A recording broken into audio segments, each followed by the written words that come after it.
fast cars help that out too, so that's always nice. Austin talked about how he has to know how you drive the track and how Joey drives the track. How often do y'all talk about like the style that you drive these drafting tracks to better work together on track? Yeah, we talk about it, a little bit. I feel like it's just a lot of racing around each other, right? You kind of understand what tendencies that everybody has, but you know your teammates a little bit more because you do sit down in meetings and just kind of go through it. Like, hey, what was your thinking behind this decision? I want to know why you did it, not for a bad reason, but like, hey, what's your thought process behind this? And I think we just kind of communicate that out and make everybody better.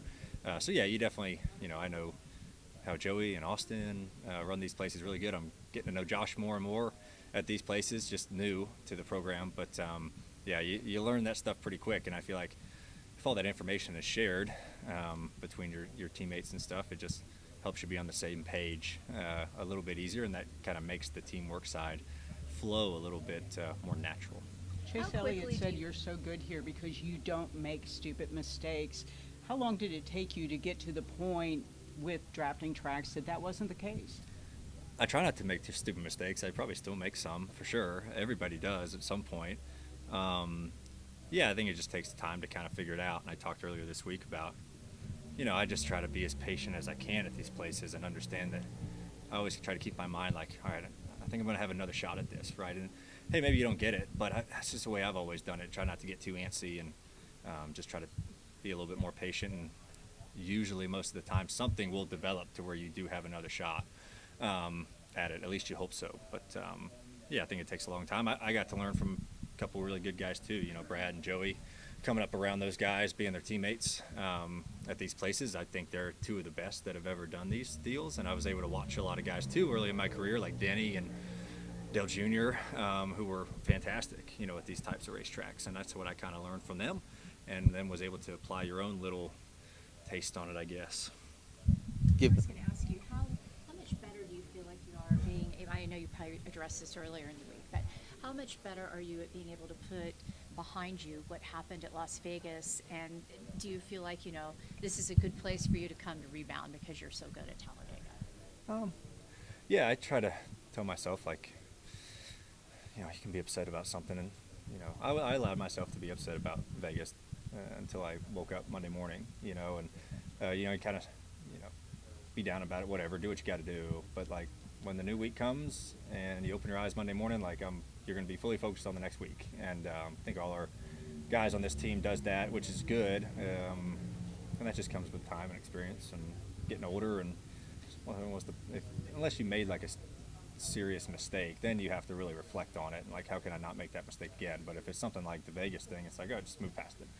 What's good is it going to do me for thinking about it for 4 days, and stewing over it and stuff like that. That just takes your mentality and your mind off of what's next. What do you have to do now to kind of rebound from that? So I think that just comes with time, and I decided to do that a handful of years ago and just not let it bug me too much later on, and just go figure out what do I have to do next to get myself out of this hole or position.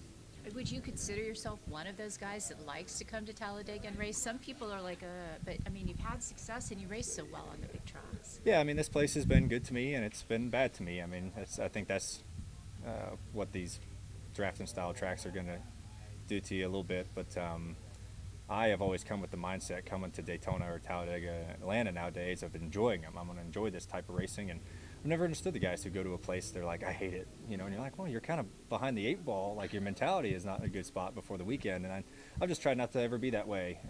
I've always tried to, hey, this is going to be a different race. Speedway racing is different than everywhere else, but I'm going to go enjoy it and try our best, and whatever happens, happens, so that's the way I try to go about everywhere, and especially these plate races. People can get pretty down, not looking forward to them, but I just have never really understood that before you even unload. Joey said, go ahead. Oh, sorry. You've had some success here, but just off the track, what makes Talladega so special? Well, I came here a lot as a kid, so I remember seeing these guys run 4 wide, 10 rows deep for a long time, watching my dad do it, and that always fascinated me about it. And yeah, I mean, the on-track stuff, the good days, bad days, they are what they are. I'm fortunate to win here a few times. I've been on the truck more times than that. That's just story of this. But I don't know. I think the community around here is a pretty neat granted, I haven't had a night out on the boulevard in a while, in a handful of years, but How long? are we having like walking down it or having a night on it? I haven't had a night on it in about 5 years. I've been down it, you know, a couple years ago. I walked up and down it with a buddy of mine who'd never been here, but I think that's just cool. Like everybody comes and camps together and just jointly has a good time. There's always good concerts. Good buddies of mine are playing out there tonight, which I'm excited for, and so I just think the whole community around here is cool, and I think it stems from.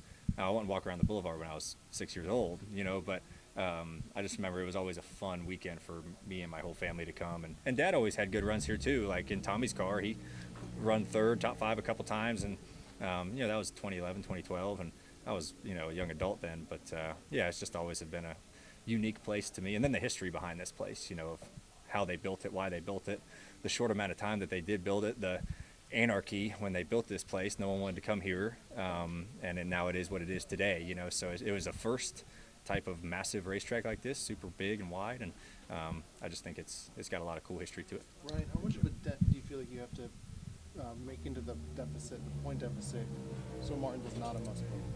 Yeah, I don't know.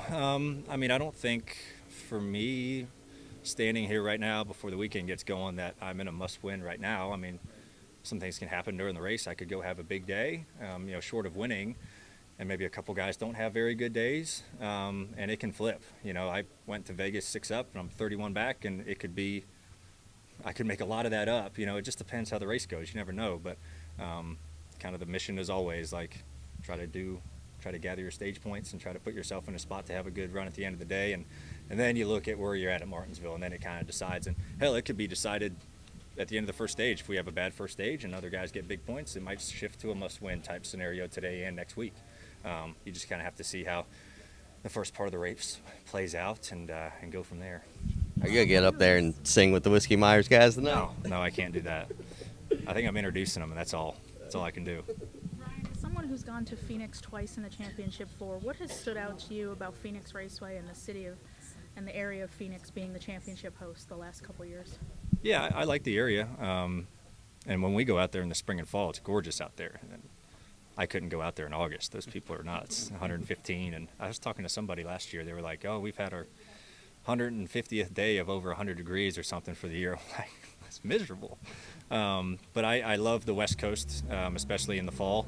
I had my bachelor party out there right after the championship last year, just because I love golfing out there, and the weather out there is spectacular that time of year. So, and I think the racetrack itself has done a good job of bringing a championship race to the West Coast.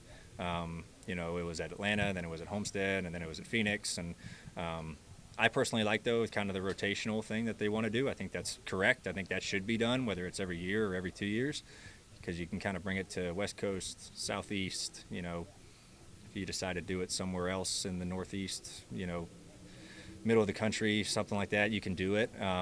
But yeah, I just think it's a good area, and it gives the West Coast fans a chance to not have to go across the country. And but honestly, if you're a massive race fan, you're going to go anywhere if you want to go to the championship race, no matter where it's at in the country. But I think they've done a good job. It's definitely sad to see go, but I think they will have one back at some time in the future.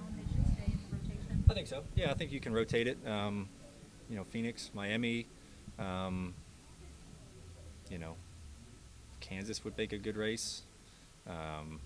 You know, Vegas, I think, would be a good spot too. So I think there's a handful of tracks that you can rotate it. Ryan, when